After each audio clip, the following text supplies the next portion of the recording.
It's your fave again, me. And today I'm going to be reading some more In Cold Blood for you guys because that's what I'm getting paid to do here. And I'm going to be starting on page 113 and I'm going to be reading through to 125. My mom said that I can't be as funny as I normally am because I'm just so funny and like my brain is so powerful. So like, I'm sorry, Mama, that jokes come out as they do because I'm just so powerful. But yeah, I can't make jokes or that many jokes in this video, according to my mother. Anyways, let's get started reading. Thanksgiving passed and the pheasant season came to a halt, but not the beautiful Indian summer with its flow of clear, pure days. The last of the out-of-town newsmen, convinced that the case was never going to be solved, left Garden City. But the case was by no means closed for the people of Finney County, and least of all for those who patronized Holcomb's favorite meeting place, Hartman's Cafe. Since the trouble started, we've been doing all the business we can handle, Mrs. Hartman said, gazing around her snug domain, every scrap of which was being sat or stood or leaned upon by tobacco-scented, coffee-drinking farmers, farm helpers, and ranch hands. What the frick is a ranch hand? That sounds disgusting. Just a bunch of old women, added Mrs. Hartman's cousin, postmistress Claire, who happened to be on the premises. If it was spring and work to be done, they wouldn't be here. But wheat's in, winter's on its way, they got nothing to do but sit around and scare each other. You know Bill Brown, down to the Telegram? See the editorial he wrote? That one he called In Another Crime? Said it's for everyone to stop wagging loose tongues. Because there's a crime, too, telling plain out lies. But what can you expect? Look around you. Rattlesnakes, varmints, rumor mongers. See anything else? Ha! Like dash you do. One rumor originating in Hartman's Cafe involved Taylor Jones, a rancher whose property adjoins River Valley Farm. In the option of a good part of the cafe's clientele, Mr. Jones and his family, not the Clutters, were the murderer's intended victims. It makes harder sense, argued one of those who held his view. Taylor Jones, he's a richer man than Herb Clutter ever was. Now, pretend the fellow who done it wasn't anyone from hereabouts. Pretend he'd been maybe hired to kill, and all he had was instructions on how to get to the house. Well, it would be mighty easy to make a mistake, take a wrong turn, and end up at Herb's place instead of Taylor's. The Jones theory was much repeated, especially to the Joneses, a dignified and sensible family who refused to be flustered. A lunch counter, a few tables, and a clove harboring a hot grill and an icebox and a radio. That's all there is to Hartman's Cafe. But our customers like it, says the proprietress. Got to. Nowhere else for them to go. Unless they drive 7 miles one direction or 15 the other. Anyway, we run a friendly place, and the coffee's good since Mabel came to work. Mabel being Mrs. Helm. After the tragedy, I said, Mabel, now you're out of a job, why don't you come give me a hand at the cafe? Cook a little, wait counter. How it turned out? The only bad feature is everybody comes in here. They pester her with questions about the tragedy. But Mabel's not like Cousin Mert, or me. She's shy. Besides, she doesn't know anything special, no more than anybody else. But by and large, the Hartman congregation continued to suspect that Mabel Helm knew a thing or two that she was holding back. And, of course, she did. Dewey had had several conversations with her and had requested that everything they said be kept secret. Particularly, she was not to mention the missing radio or the watch found in Nancy's shoe, which is why she said to Mrs. Archibald William Warren Brown. What the frick kind of name? Anybody reads the papers knows as much as I do, more. Because I don't read them.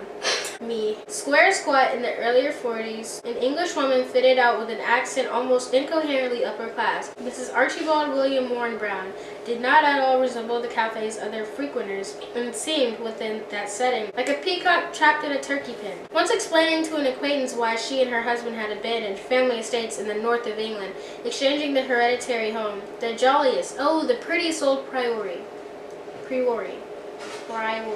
I don't know what that word is. For an old and highly unjolly farmhouse on the plains of western Kansas, Mrs. Warren Brown said, taxes, my dear, death duties. Enormous, criminal death duties. That's what drove us out of England. Yes, we left a year ago. Without regrets, none. We love it here. Just adore it. Though, of course, it's very different from our other life. The life we've always known. Paris and Rome, Mount. What the frick? You know what, I'm not going to look it up. London. I do occasionally think of London. Oh, I don't really miss it. Why does he keep adding accents to all these words? The frenzy and never a cab. And always worrying how one looks. Positively not. We love it here. I suppose some people, those aware of our past, the life we've led, wonder, aren't we the tiniest bit lonely out here in the wheat fields? Out west is where we meant to settle. Wyoming or Nevada, la vraie chose. Okay, sis, whatever that's supposed to mean. We hoped when we got there some oil might stick to us, but on our way we stopped to visit friends in Garden City. Friends of friends, actually. But they couldn't have been kinder. Insisted we linger on. And we thought, well, why not? Why not hire a bit of land and start ranching or farming? Which is a decision we still haven't come to, whether to ranch or farm. Dr. Austin asked if we didn't find it perhaps too quiet. Actually, no. Actually, I've never known such bedlam. It's noisier than a bomb raid. Train whistles, coyotes, monsters howling the bloody night long, a horrid racket.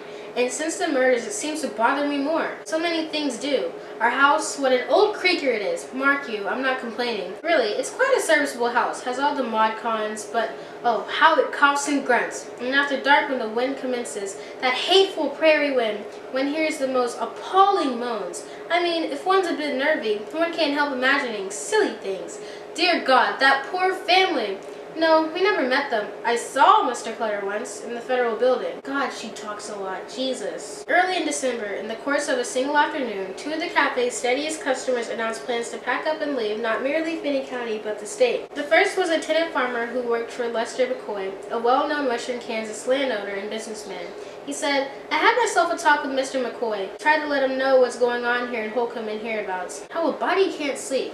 My wife can't sleep and she won't allow me. So I told Mr. McCoy I like his place fine, but he better hunt up another man. Tell him we're moving on, down to East Colorado. Maybe then I'll get some rest. The second announcement was made by Mrs. Hideo Ashida, who stopped by the cafe with 3 of her 4 red-cheeked children. She lined them up at the counter and told Mrs. Hartman, give Bruce a box of Cracker Jack. Bobby wants a Coke. Bonnie Jean, we know how you feel. Bonnie Jean, but come on, have a treat. Bonnie Jean shook her head, and Mrs. Ashida said, Bonnie Jean's sort of blue. She don't want to leave here, the school here, and all her friends.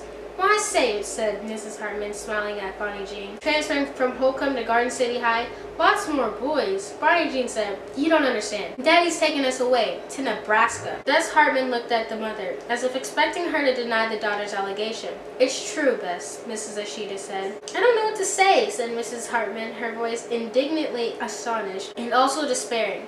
The Ashidas were a part of the Holcomb community everyone appreciated. A family likably high-spirited, yet hard-working and neighborly and generous, though they didn't have much to be generous with. Mrs. Ashida said, we've been talking on it a long time. Hideo, he thinks we can do better somewhere else. When you plan to go? Soon as we sell up. But anyway, not before Christmas. On a kind of a deal we've worked out with the dentist about Hideo's Christmas presents. Me and the kids, we're giving him 3 gold teeth for Christmas. Mrs. Hartman sighed.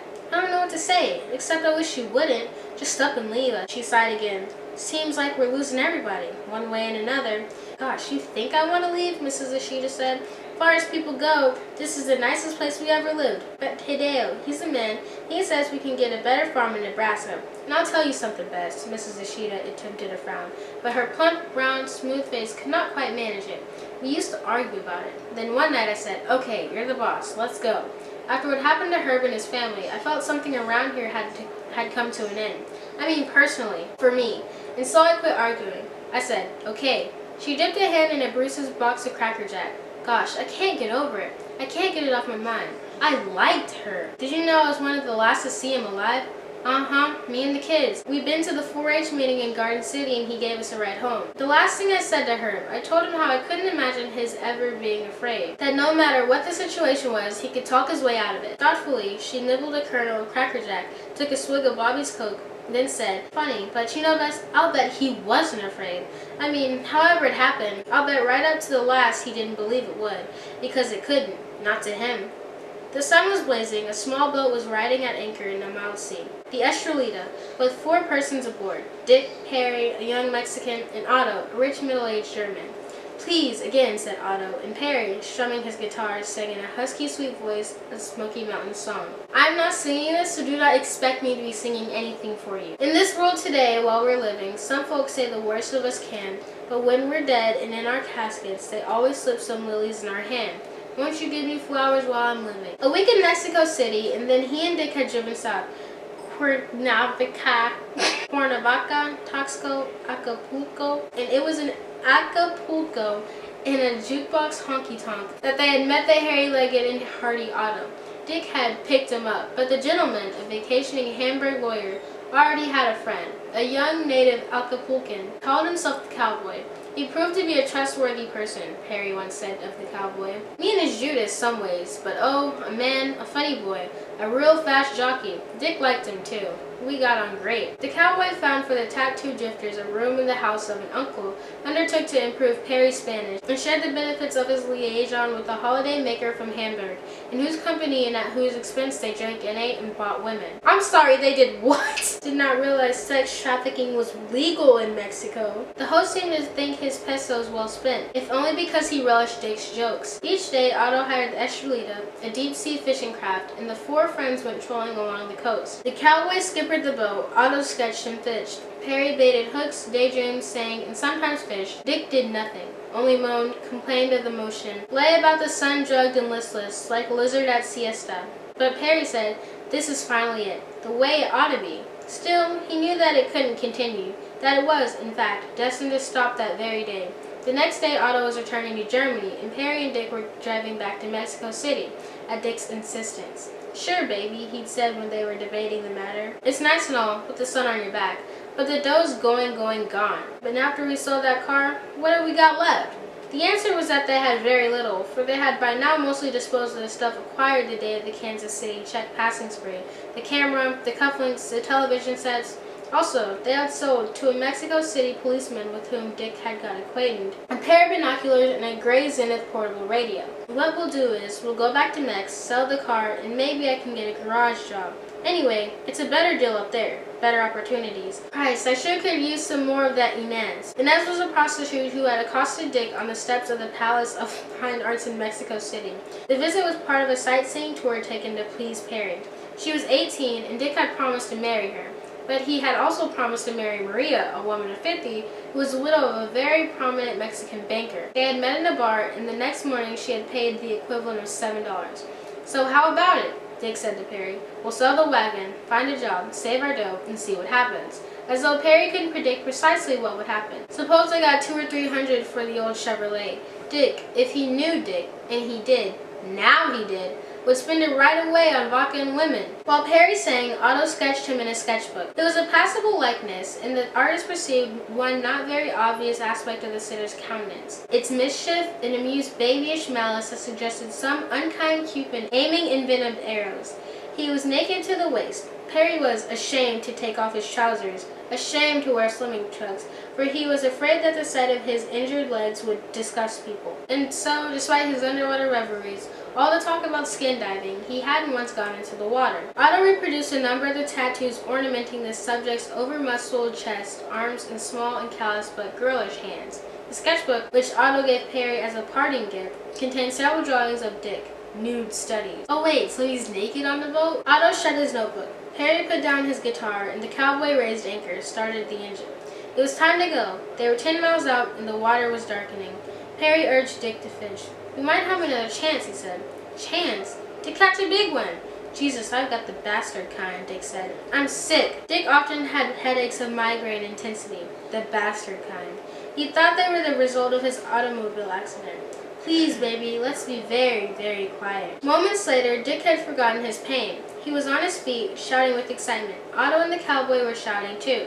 Perry had hooked a big one. 10 feet of soaring, plunging sailfish. It leaped, arched like a rainbow, dived, sank deep, tugged the line taut, rose, flew, fell, rose. An hour passed, and part of another, before the sweat-soaked sportsmen reeled it in. There's an old man with an accent wooden box camera who hangs around the harbor in Acapulco, and when the Estrelita docked, Otto commissioned him to do 6 portraits of Perry posed beside his catch. Technically, the old man's work turned out badly, brown and streaked. Still, they were remarkable photographs, and what made them so was Perry's expression. His look of unflawed fulfillment, of beatitude, as though at last, and as in one of his dreams, a tall yellow bird had hauled him to heaven. One December afternoon, Paul Helm was pruning the patch of floral odds and ends that entitled Bonnie Clutter to membership in the Garden City Garden Club. It was a melancholy task, for he was reminded of another afternoon when he'd done the same chore. Kenyon had helped him that day, and it was the last time he'd seen Kenyon alive, or Nancy, or any of them. The weeks between had been hard on Mr. Helm. He was in poor health, poorer than he knew. He had less than 4 months to live. He was worried about a lot of things. His job, for one. He doubted he would have it much longer. Nobody seemed to really know, but he understood that the girls, Beverly and Eviana, intended to sell the property, though as he'd heard one of the boys at the cafe remark, "Ain't nobody gonna buy that spread long as the mystery lasts." It didn't do to think about. Strangers here harvesting our land. Mr. Home minded. He minded for Herb's sake. This was a place, he said, that ought to be kept in a man's family. Once Herb had said to him, "I hope there'll always be a Clutter here, and a Helm, too." It was only a year ago Herb had said that. Lord, what was he to do if the farm got sold? He felt too old to fit in somewhere different. Still, he must work, and he wanted to. He wasn't, he said, the kind to kick off his shoes and sit by the stove. And yet it was true that the farm nowadays made him uneasy. The locked house, Nancy's horse forlornly waiting in a field, the odor of windfall apples rotting under the apple trees, the absence of voices, Kenyon calling Nancy to the telephone, Herb whistling his glad "Good morning, Paul."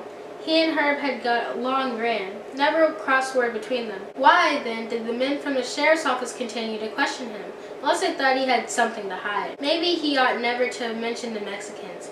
He had informed Al Dewey that at approximately 4 o'clock on Saturday, November 14th, the day of the murders, a pair of Mexicans, one mustachioed and the other pockmarked, appeared at River Valley Farm. River Valley Farm. Jesus. Mr. Home had seen them knock on the door of the office, seen Herb step outside and talk to them on the lawn, and, possibly 10 minutes later, watched the strangers walk away, looking sulky. Mr. Home figured that they had come asking for work and had been told there was none. Unfortunately, though, he had been called upon to recount his version of that day's events many times. He had not spoken of the incident until 2 weeks after the crime because, as he explained to Dewey, had just suddenly recalled it. But Dewey and some of the other investigators seemed not to credit his story, and behaved as though it was a tale he'd invented to mislead them. They preferred to believe Bob Johnson, the insurance salesman, who had spent all of Saturday afternoon conferring with Mr. Clutter in the latter's office, and who was absolutely positive that from 2 to 10 past 6 he had been Herb's sole visitor. Mr. Helm was equally definite. Mexicans, a mustache, pockmarks, 4 o'clock. Herb would have told them that he was speaking the truth, convinced them that he, Paul Helm, was a man who said his prayers and earned his bread. But Herb was gone. Gone. And Bonnie, too. Her bedroom window overlooked the garden, and now and then, usually when she was having a bad spell, Mr. Helm had seen her stand long hours gazing into the garden, as though what she saw bewitched her. When I was a girl, she had once told a friend, I was terribly sure trees and flowers were the same as birds or people, that they thought things and talked among themselves, and we could hear them if we really tried. It was just a matter of emptying your head of all other sounds, being very quiet and listening very hard. Sometimes I still believe that, but one can never get quiet enough. Remembering Bonnie at the window, Mrs. Helm looked up as though he expected to see her, a ghost behind the glass. If he had, it could not have amazed him more than what he did in fact discern. A hand holding back a curtain and eyes. But, as he subsequently described it, the sun was hitting that side of the house. It made the window glass waver, shimmeringly twisted what hung beyond it, and by the time Mr. Helm had shielded his eyes and looked again, the curtains had swung closed, the window was vacant. My eyes aren't too good, and I wondered if they had played a trick on me, he recalled. But I was pretty darn certain that they hadn't, and I was pretty darn certain it wasn't any spook, because I don't believe in spooks. So who could it be, sneaking around in there, where nobody's got a right to go except the law? And how'd they get in, with everything locked up like the radio is advertising tornadoes? That's what I wondered, but I wasn't expecting to find out, not by myself. I dropped what I was doing and cut across the fields to Holcomb. As soon as I got there, I phoned Sheriff Robinson, explained that there was someone prowling around inside the Clutter house. Well, they came rearing right on out, state troopers, the sheriff and his bunch, the KBI fellows, Al Dewey, just as they were stringing themselves around the place, sort of getting ready for the action, the front door opened. Out walked a person no one present had ever seen before. A man in his middle 30s, dull-eyed, wild-haired, and wearing a hip holster stocked with a .38 caliber pistol. I guess all of us there had the identical idea. This was him, the one who came and killed them, Mr. Helm continued. He didn't make a move, stood quiet, kind of blinking. They took the gun away and started asking questions. The man's name was Adrian, Jonathan Daniel Adrian. He was on his way to New Mexico and at present had no fixed address. For what purpose he had broken into the Clutter house and how, incidentally, had he managed it? He showed them how. He had lifted a lid off a water well and crawled through a pipe tunnel that led into the basement. As for why, he had read about the case and was curious. Just wanted to see what the place looked like. And then, according to Mr. Helm's memory of the episode, somebody asked him was he a hitchhiker? Hitchhiking his way to New Mexico? No, he said. He was driving his own car and it was parked down the lane of peace. So everybody went to look at the car. When they found what was inside, one of the men, maybe it was all Dewey, said to him, told this Jonathan Daniel Adrian, well, mister, seems like we've got something to discuss, because inside the car, what they found was a 12-gauge shotgun and a hunting knife. A room in a hotel in Mexico City. In the room was an ugly modern bureau with a lavender-tinted mirror, and tucked into a corner of the mirror was a printed warning from the management.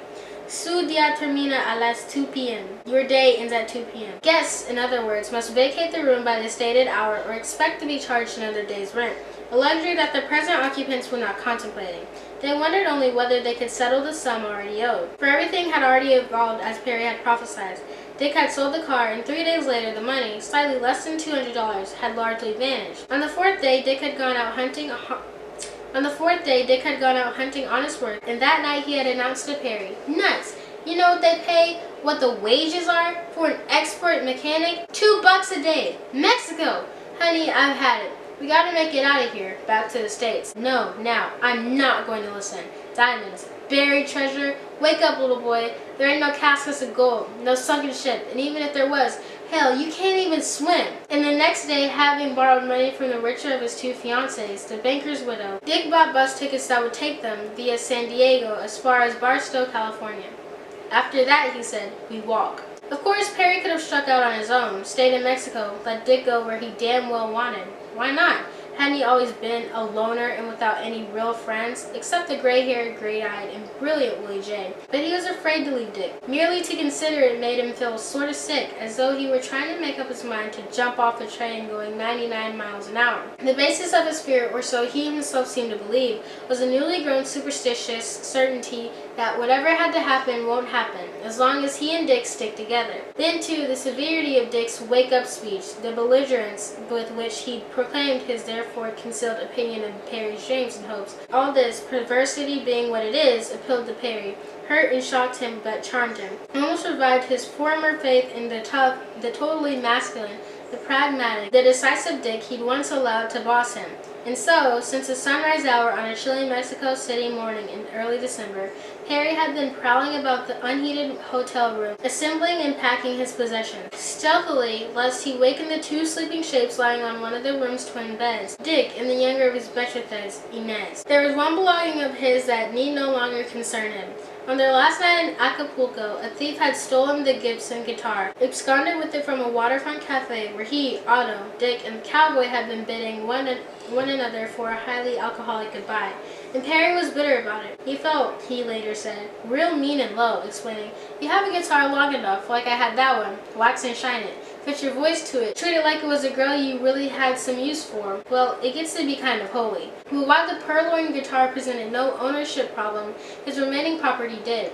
As he and Dick would now be traveling by foot or thumb, they clearly could not carry with them more than a few shirts and socks. The rest of their clothing would have to be shipped, and indeed, Perry had already filled a cardboard carton, putting into it, along with some bits of unlaundered laundry, 2 pairs of boots, one pair with soles that left the cat's paw print, and the other pair with diamond-patterned soles, and addressed it to himself, care of General Delivery, Las Vegas, Nevada. But the big question, and the source of heartache, was what to do with his much-loved memorabilia. The 2 huge boxes heavy with books and maps, yellowing letters, song lyrics, poems, and unusual souvenirs, suspenders and a belt fabricated from the skins of Nevada rattlers he himself had slain, an erotic Netsuke-bottom Kyoto, a petrified dwarf tree, also from Japan, the foot of an Alaskan bear.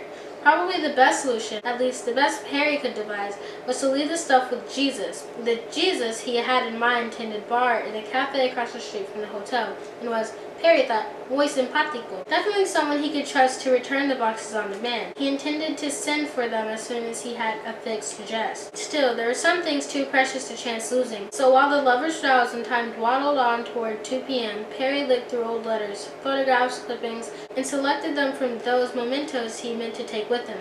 Among them was a badly-typed composition entitled A History of My Boy's Life. The author of this manuscript was Perry's father, who, in an effort to help his son obtain a parole from Kansas State Penitentiary, had written it in the previous December and mailed it to the Kansas State Parole Board. It was a document that Perry had read at least 100 times, never without indifference.